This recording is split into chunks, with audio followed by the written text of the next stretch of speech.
الحمدللہ رب العالمین والصلاة والسلام علی اشرف الانبیاء والمرسلین۔ قرآن کو صحیح پڑھنے کا طریقہ اور اس کا اصول نمبر 2 ہم نے سیکھ لیا آدھا، اور اس کا یہ پارٹ 2 ہے، دوسرا جز ہے۔ تو یہ قاعدہ کیا ہے کہ اگر آپ قرآن پڑھتے ہوئے نون ساکن یا تنوین کو پڑھتے ہیں اور اس کے بعد اگر حرف با آتا ہے تو میم کی آواز میں بدل دیں، اور اگر لام اور را آتا ہے تو پھر اس کی آواز کو بالکل سائلنٹ کر دیں۔ آج اس پارٹ 2 کے اندر میں یہ چاہوں گا کہ اصول نمبر 2 ہے یہ مکمل ہو جائے۔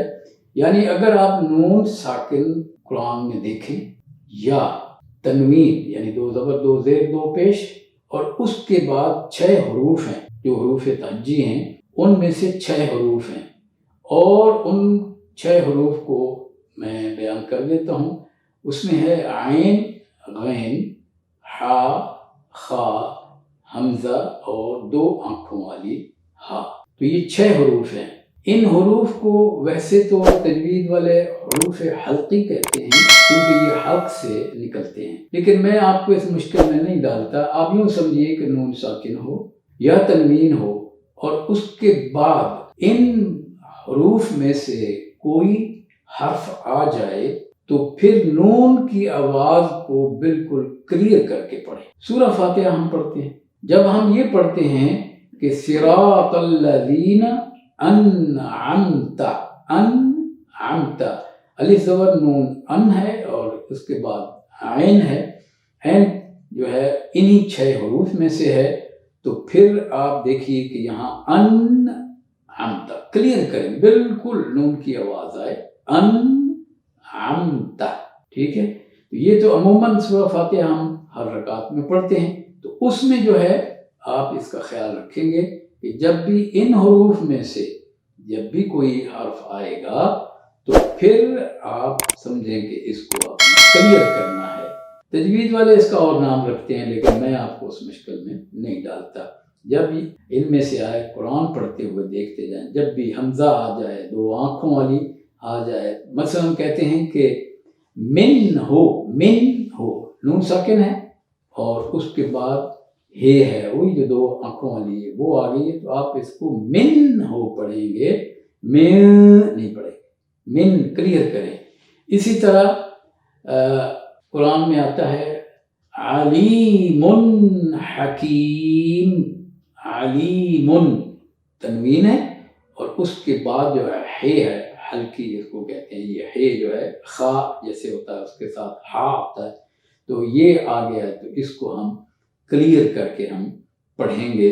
اور اسی طرح بس آپ کو تھوڑی سی مشق کرنا ہوگی، اور وہ یہ ہے کہ آپ نون ساکن دیکھیں یا تنوین دیکھیں اور اس کے بعد جو ہے وہ ان حروف میں سے کوئی حرف آ گیا تو پھر تنوین کی آواز کو بھی کلیئر کریں، اور دوسرے جو نون کی ہے اس کو بھی آپ کلیئر کریں، تو تب یہ قرآن صحیح پڑھنا ہو جائے گا۔ تو مثال میں نے آپ کے سامنے بیان کر دی ہے، اور میں کوشش کروں گا کہ آپ کے سامنے کچھ اور مثالیں بھی جو ہیں آپ اسکرین پر دیکھ سکیں گے، اور اس کو دیکھتے ہوئے آپ پریکٹس کیجئے، اور کہتے ہیں کہ practice makes the person perfect. مشکل ہوتی ہے وہ انسان کو جو ہے وہ بالکل مکمل کر دیتی ہے۔ اب آپ دیکھیں کہ ہم نے 29 حروف میں سے ایک تو وہ تھا جو نون ساکن کے بعد آیا اور وہ ہے با، اور ایک یہ تھا کہ نون ساکن اور تنوین کے بعد کیا لام اور را، یہ 2 حرف آئے، تو یہ کیا بنا، یہاں آواز جو ہے بالکل ختم ہو گئی۔ تو 3 حروف یہ ہو گئے، اور اب آج یہ پارٹ 2 میں جو میں بتا رہا ہوں وہ یہ ہے کہ آپ نون ساکن اور تنوین کے بعد دیکھتے ہیں کہ عین، غین، حا، خا اور حمزہ، یا جو الف بھی ہو سکتا ہے، اور ہا 2 آنکھوں والی، تو یہ اس کی آواز اس وقت کلیئر ہو جائے گی، تنوین کی بھی نون کی۔ اب آپ دیکھیں کہ یہ 9 حروف ہو گئے، ایک با والا ہے، 2 لام اور را والے ہیں، اور 6 یہ ہو گئے 9 حروف، اور باقی حروف جو ہیں وہ 20 رہ گئے۔ آسان ہو گیا۔ اگر نون ساکن اور تنوین آئے اور اس کے بعد ان حروف میں سے یعنی 20 حروف میں سے کوئی بھی آیا، آپ اس کو نون کلیئر بھی نہیں کریں گے، آپ اس کو میم بھی نہیں پڑھیں گے، آپ اس کو غنہ پڑھیں گے، غنہ بنا دیں گے، وہ ہوگا نون ہی اور تنوین ہوگی لیکن آپ اس کو غنہ بنا دیں گے۔ ہماری زبان میں غنہ موجود ہے، ایک ہے نون اور ایک ہے نون غنہ۔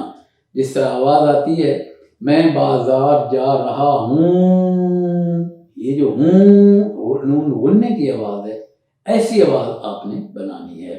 مثلا میں اب آپ کے سامنے کہتا ہوں، قرآن میں جب بھی آپ دیکھیں کہ ان 20 حروف میں سے کوئی حرف آیا ہے تو پھر اس کو آپ نون غنہ بنا کے آپ پڑھیں گے۔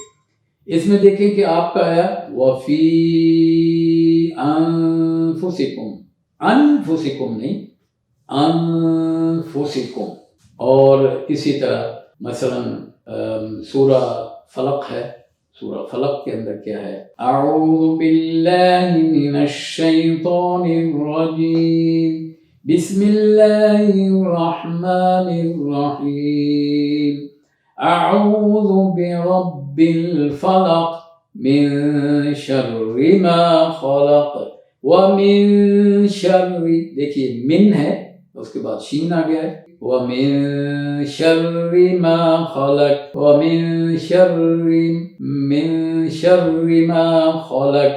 تو یہ نون ساکن اور تنوین کے بعد جب بھی ان 20 میں سے کوئی حرف آ جائے گا تو پھر آپ اس کو نون غنہ کی آواز بنا کر آپ پڑھیں گے تو یہ قرآن صحیح پڑھنا آپ کو آ جائے گا۔ تو اس طرح ہمارے یہ 2 اصول جو قرآن کو صحیح پڑھنے کے ہیں وہ ہم نے سیکھ لیے ہیں۔ اب پریکٹس کی ضرورت ہے کہ جب بھی آپ قرآن کی تلاوت کریں تو یہ چیزیں آپ اپنے سامنے رکھیں۔ یہ 2 قاعدے ہو گئے، تیسرا قاعدہ انشاءاللہ آئندہ آپ کو بتاؤں گا، اور ہمارے یہ 3 قاعدے جو ہیں، 3 اصول قرآن صحیح پڑھنے کے مکمل ہو جائیں گے، اور انشاءاللہ میری دعا ہے کہ آپ بھی قرآن اچھا پڑھنے لگ جائیں گے۔